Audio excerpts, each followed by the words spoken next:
Welcome to Knowledgeable Aging. I'm your host, Jason Kotar. Joining us today to talk about Unlock Your Wealth Through Better Health is Laurel Otey. Laurel is the owner of Layered Living, a holistic wellness practice.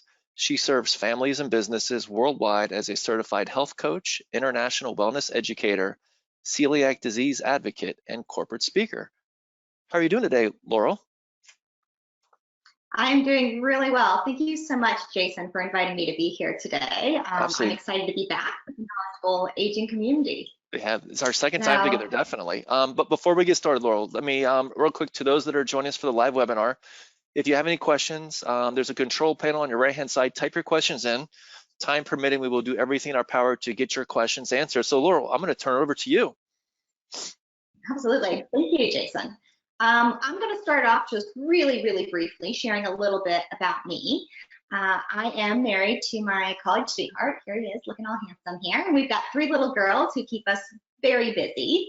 So prior to jumping into the world of wellness, I spent years striving to address my own family's health problems.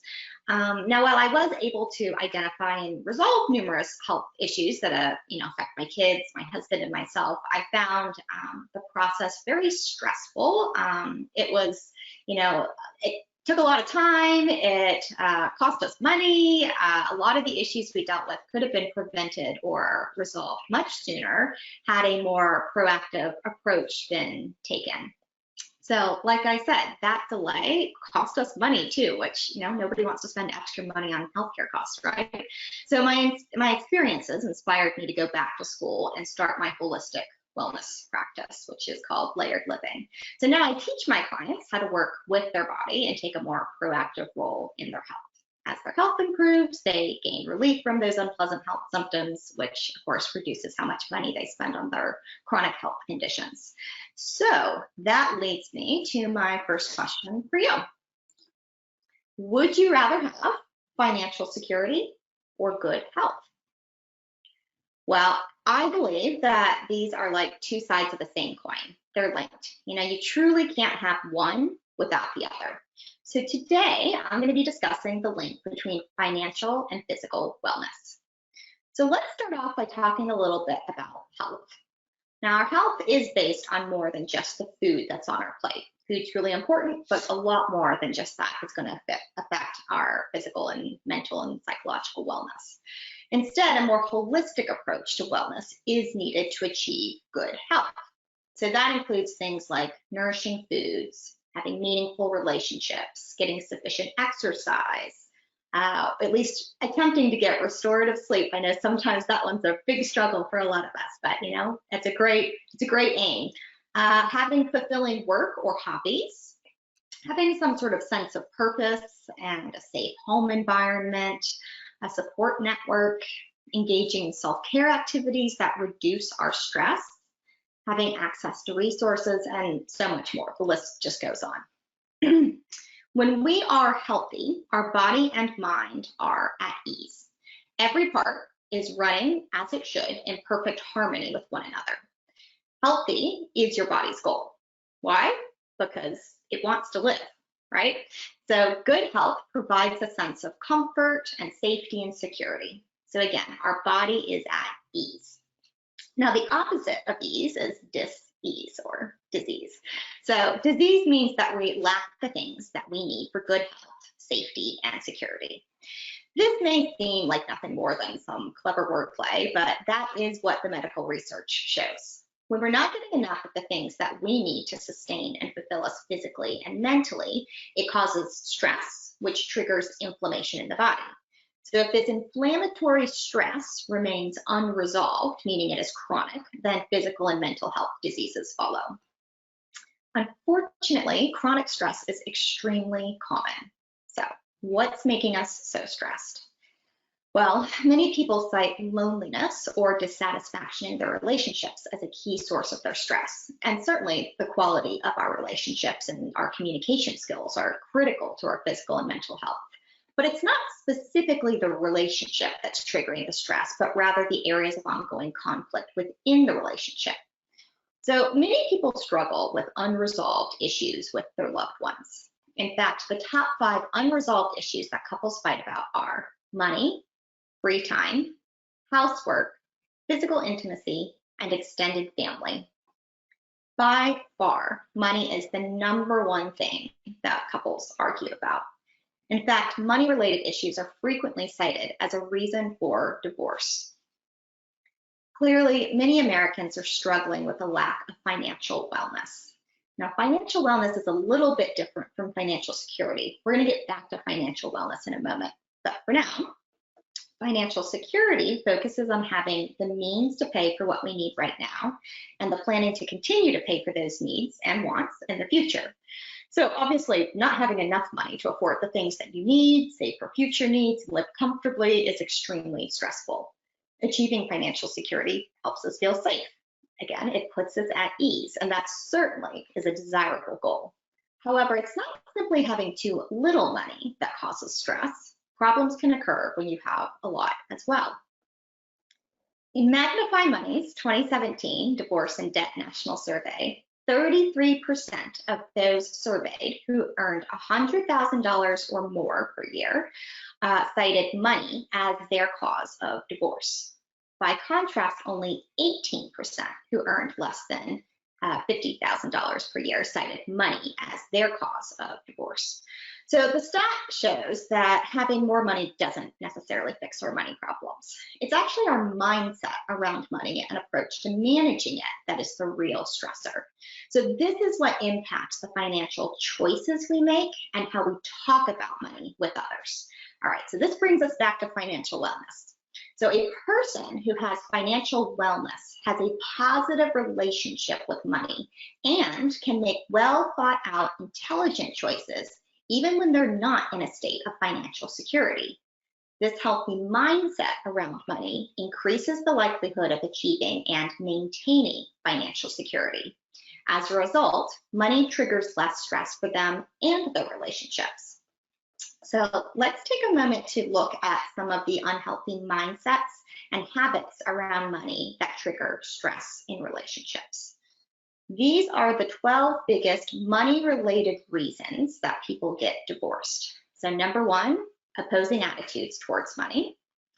#2, mismatched financial priorities. Credit card debt is a big one. Financial infidelity, so these would be things like having secret bank accounts or hidden purchases, undisclosed debt. #5, this is a really big one, overextending their budgets. This is actually the biggest source of tension. All right, #6, inability or unwillingness to compromise on spending. Next, we've got major impulse buys, stress from combining bank accounts, unexpected major expenses, many of which often are medical focused or some other major event that they weren't planning on, right? It's easy to plan for the big ones that you want, but it's those surprises like a major medical event that is very stressful and can cost us a lot of money. Next, we've got spending too much on the wedding, not having pre-marriage financial counseling, and finally having a sense of loss of financial control. So it's not truly necessarily having financial control, although that certainly would be a huge stressor, but if you feel as though that you're losing control, that is a huge source of money-related tension in relationships. Now, regardless of whether or not you are in a relationship, research shows that money is by far the biggest source of stress for Americans. On top of that, studies have found that Americans who report poor financial health also tend to have poor physical health. They are less likely to practice healthy physical habits. So these would be things like going to their routine checkups and getting regular exercise. They are more likely to skip preventative health measures, possibly due to cost, and they tend to be living in a state of chronic stress. Simply put, bad wealth creates bad health. So I want to share a quick little story about a client that I had. She had finished school with a significant amount of student loan debt. It was a common amount for her industry, but still a source of worry for her. She received no financial planning or advising and started her career in an intro position, again, as is typical for her career. Now, unfortunately, trying to balance a single salary and pay off student loan debts quickly became unmanageable for her. So she started paying the monthly minimum. She didn't have a financial plan in place for how to pay down debt or which debt to focus on. Over the next 10 years, which is when she came to me 10 years later, her debt had tripled. She was now looking at a mortgage payment and she didn't own a home. Student loan debt now felt like an impossible obstacle to overcome. She had resigned herself to the fact that she would never be able to own a home or live without debt. She felt shame and guilt that her family had to suffer the burden of her overwhelming debt. It was affecting her marriage and her feelings about her own self-worth. As a result, she was struggling with anxiety and depression, sleep problems, and weight gain. So, what did we do? Well, number one, we faced the fear together and without judgment. Obviously, that last part was the real challenge for her, without judgment. And I encouraged her to face it with her husband as well. That was a really difficult step for her, but she did. Next, I encouraged them to seek out the support of a financial advisor. There's a reason why these professionals exist. They are here to help you. You do not need to be an expert on everything. You need to bring the experts into your lives as you need them to support you when you need them. And then we applied some financial basics. So these would be things like we identified the loans with the highest interest rate, and she focused on paying those down first to try and start getting a handle on how quickly additional interest was piling up. Next, she started tracking her spending. So she used a free app called mint.com, M-I-N-T. That's a really great one. It's not necessarily specifically a budgeting tool, but it's a really good first step to getting a handle on where's my money going? Is this really making sense? Am I making the right financial choices? So you can start to get an idea of what's happening and get more in control of your finances. Next, she set herself a weekly spending maximum on coffees and other non-essentials, and she stuck to it. Of course, that's the key, sticking to your little budget for things that you really can control. Then she reevaluated how much of her paycheck she could put towards paying down debt each month. She found that she was still in the habit of only paying the minimum payment, but her life situation was completely different from what it was 10 years ago. She was now married, which means they had a second salary to help support their living expenses, and her salary had greatly increased from her entry-level position. So through these simple changes, she was tracking her monthly expenses, reducing how much she spent on non-essentials. She was actually saving an extra $1,000 per month, which was huge. Obviously, that greatly helped her ability to start paying down debt. And she put a plan in place to pay down a quarter of her total debt over the next 6 months. This was huge. So as she got control over her finances, her health also improved. She no longer needed medication to manage her anxiety and depression, and her sleep improved as well. She also saw some healthy weight loss and other health improvements. So pretty amazing stuff. Now, the impacts that stress had on her body are not a unique experience. In fact, more than 75% of all physician visits are for stress-related problems. Your body tells you that it's stressed through negative symptoms. When you're under financial stress, you are more likely to experience depression and anxiety, just like my former client. This is just an observation, but I have noticed this is a huge issue, particularly for my clients living in the Northern Virginia and DC areas. Interesting observations.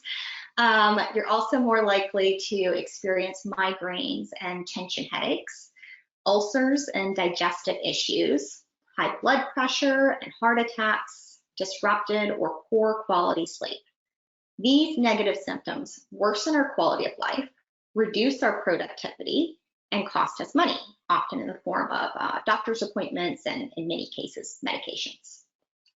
So while stress makes us sick, being sick also makes us stressed. Another client of mine was a young woman, was really just starting out in her life as an adult and her career and things like that. But she had a very long list of chronic health problems already, negative symptoms she was, that were being caused by these health problems. And she was experiencing quite a long list of medication side effects from trying to deal with these problems, with these medicines.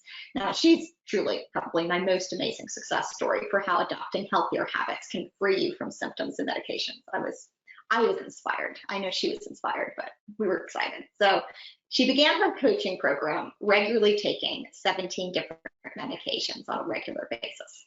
17, a lot. It was a huge source of stress and frustration for her.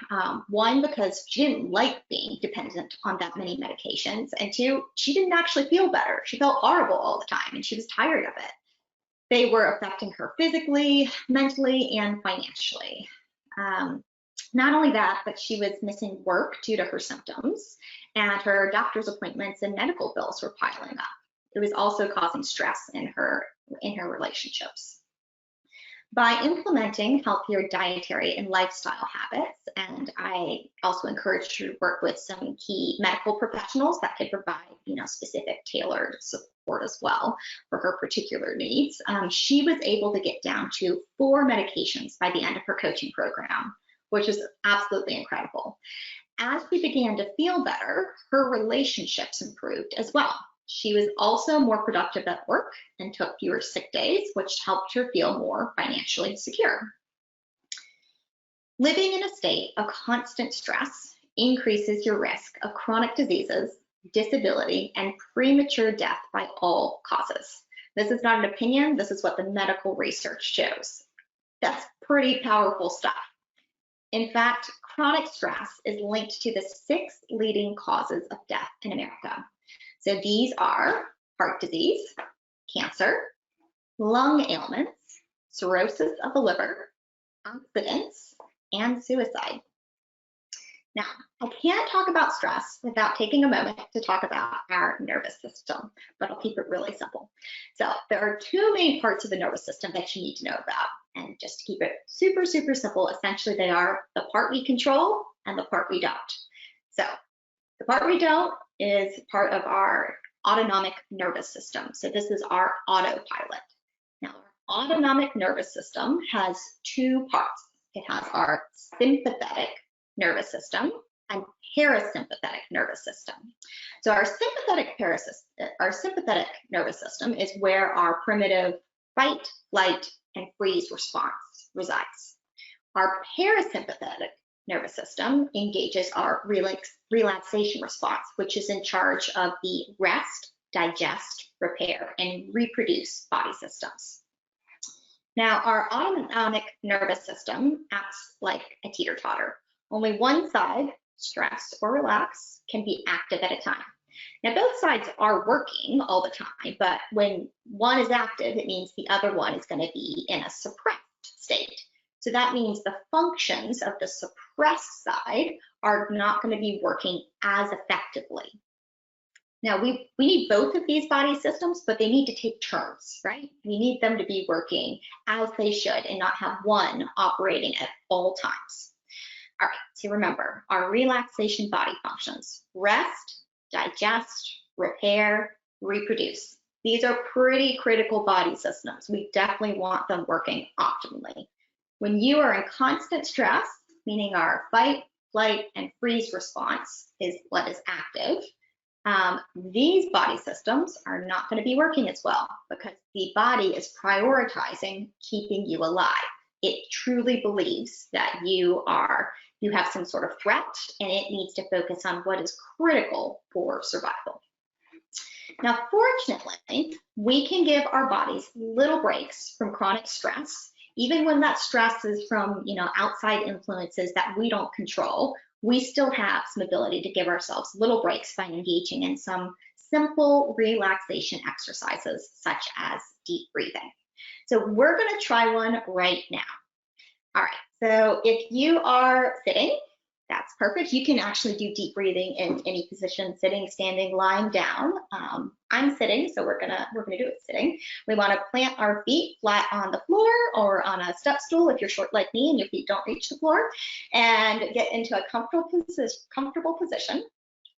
Just to help you sort of tune into your body for this breathing exercise, I'm going to ask you to place one hand over your heart and the other hand over your belly button, so you can focus on your breathing and your heartbeat.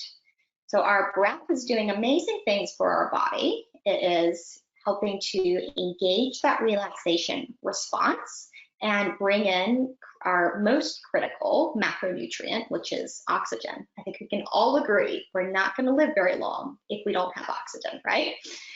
Our heart, which we have our hand on as well, is doing the critical work of delivering those nutrients that the body needs, including oxygen, to every system, every single system, organ, every single part of your body through every heartbeat. So this is what we're going to do. We're going to breathe in through our nose, long, slow, deep breath, and fill that belly with air. I want your belly button expanding out. You can think of your Buddha belly. And when you exhale through your mouth, nice, long, slow, forceful breath, pull that belly button back in towards the spine. If it helps you to focus, you are welcome to close your eyes as you breathe in through the belly, long, slow, deep breath, and exhale out through the mouth.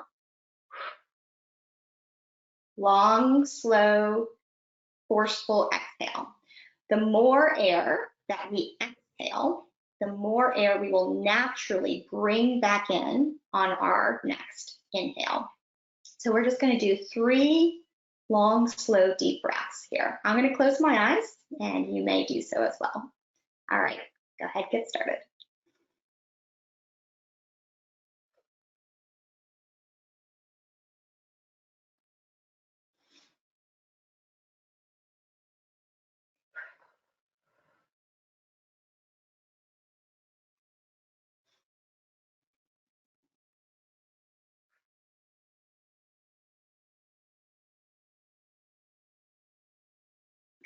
All right, hopefully that feels better for you.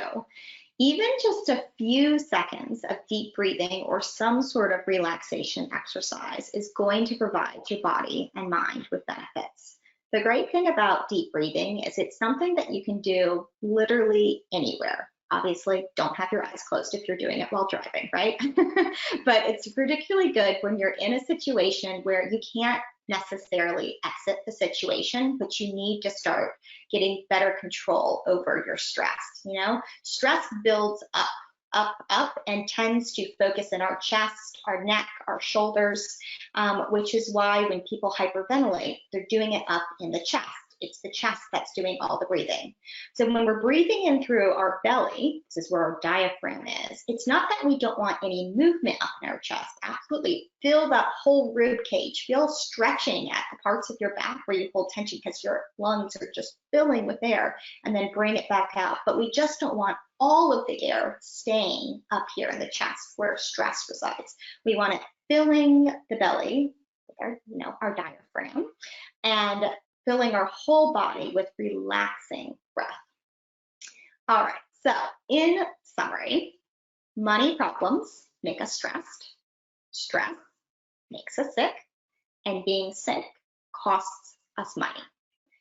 So I'm going to leave you with one more question. How much is better health and greater wealth worth to you? Focusing even just on one of these areas is going to help improve the other. If you need support, I offer all sorts of services to help you improve your health, which in turn helps reduce your healthcare expenses. I talked a little bit about that at the beginning of this talk, but I have so many examples of clients who've had such inspiring improvements. You can learn more about me and my services on my website, layerdlivinglife.com. So that is LAYERDLIVINGLIFE.com. Again, my business is called Layered Living. I offer health coaching. I've got a variety of wellness classes, including prenatal, postpartum, and early parenting classes for those who want to, hopefully get their family on a healthy start and tackle problems from day one so they don't continue to grow. For those of you who may be listening that already have chronic health problems or struggling with symptoms that you'd really like to not have anymore, I absolutely help resolve those as well. So I've got private consults, and I do corporate talks just like this. So feel free to reach out by phone or text anytime. My phone number is 835-2378. First question we have are, what are your top tips to prevent health problems from costing you money? Yeah, let me turn off my screen share here so we can make us big. All right, back to me. So, yeah, some top tips for helping with those health problems that, yeah, they end up just costing us so much money, right? Well, I Hmm. mean, first one, absolutely, is don't skip preventative care appointments. So these would be things like, your annual physicals, your routine dental and eye exams, and other, routine care exams. Your primary care provider and these other professionals who are just doing their, once a year or twice a year checks, or whatever's been recommended specifically by your doctor for your particular needs. They are really your first point of contact for addressing problems. They're also the first eyes to try and catch things that you or I may not have noticed as potentially being an issue. Certainly that routine lab work, which basically nobody enjoys getting, blood drawn and things like that, right? But there's really useful information in our body. So these are really critical for checking for little red flags that may not be yet super obvious. Now, certainly if you have any sort of health concern or something is going on that you think may not be right, or you've discovered that your family has a medical condition that is something that runs in the family that you are concerned about, absolutely seek out some testing and information straight away. That may or may not need to be with your primary care physician. Maybe a specialist is needed for that, and that's okay. Again, most people don't love going to the doctor and scheduling appointments, but little problems are much easier to deal with than big problems. And that's true. That doesn't matter whether we're talking about a health problem or something else. So if we can catch and address a problem when it's still small and at the beginning, we're going to not only be much more successful at tackling it, but it's going to save us in the end time and money as well. So those would be the big ones I would have. And if for whatever reason you have a doctor that you're just not feeling comfortable with, you're not connecting well with, find another doctor. Doctors are people too, and we are not meant to connect with every single human that we meet. That's okay. Right. Sometimes it's just a bad personality fit, right? Find somebody else that feels like is a better fit for your particular needs or concerns, or maybe listens in a way that you feel more heard and things like that. So yeah, so that's the big ones. Do you have any examples for us as far as what delaying treatment and how that may cost you money? Yeah, absolutely. I probably got like countless examples of this, but I'll share a little bit about our middle daughter. So when she was a baby, so she's our second daughter. Our first one was like one of your classic dream babies who was sleeping through the night 7 to 7 by like 13 weeks old. Your classic sucker baby, which suckers you into having another one, right? But baby number 2 came around and she was furious all the time, crying, endless tears, and awake all the time. Bedtime seemed to be like like moral offense to her, like, how dare you ever put me down? And she was just seemed miserable all the time. I'm like, something is going on. So I expressed some concerns, and initially things were sort of chalked up to being like, oh, she probably has some colic, and she's probably got some reflux, and some babies are harder than other babies, and and we were really tired and didn't know as much back then, and didn't really know what direction to go into, like, what should we even seek out for testing, what might be going on. We had no idea. Well, flash forward, 3 years later, and she still was not a great sleeper and was getting sick all the time, like constant respiratory infections and things like that. Finally found out that she had super enlarged adenoids. Now, if you're not familiar with your adenoids, this is part of your sinuses.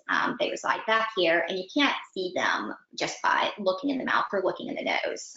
They're not easily visible. You do have to put like a little tiny camera in the nose to have a look. It's not painful, but again, nobody enjoys doing that. So they got missed. And the key is something triggers them to be inflamed. Certainly when you're sick with a respiratory infection, that's going to make them swell. But if they're swollen all the time and keep getting worse, it means something is affecting them all the time. So a really big one for that are allergies. Now, it turned out she was very allergic to a number of environmental things. Some we could control, some we had a little less control over. We gave a concerted effort at that point to do as much on the natural side as possible, but they had just gotten to a place where they were so enlarged that nothing could get them to shrink back down enough that she wasn't needing surgery. So she's had multiple surgeries since then, which of course, again, nobody wants to have surgery, especially little kids, right? It's very stressful for parents, but it cost us sleep, it cost us time, it cost us money, because we didn't find out when she was a baby that she had severe allergies that absolutely were already affecting her at that point. And it meant surgeries that it's possible she would not have needed had we been able to address the issue earlier. Now, I don't give myself any guilt or anything like that about not knowing. I think that's a really important thing to remind parents. I'm not, feeling bad about myself for having not caught it. It's not, why would I have caught it, right? We did everything we could with the information we had available. But that's why I talk to other parents about, possible red flags and who are your best medical points of contact for seeking out additional information, some testing, and find out, is something going on here? If it is, what's triggering this? What are the parts we can control, and the parts that we can't? What are the most, what's the best next step to take at this point to address it with the options we have available to us right now?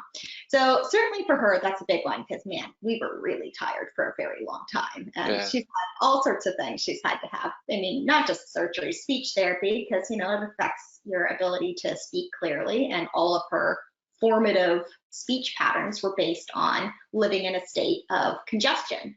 I mean, you and I know what it's like to have a cold. It's really hard to enunciate. That's how your speech patterns develop. You're going to develop some not ideal ways of speaking. So it's been a lot. Would have loved to have found out sooner, but we didn't. So yeah. Last question, Laura. I want to talk about mindset. So regarding changing a mindset as we age, is that something that you would say is difficult to do, or how does somebody do that as they age? Yeah, it is really difficult to do. It's possible, but it takes a more concerted effort.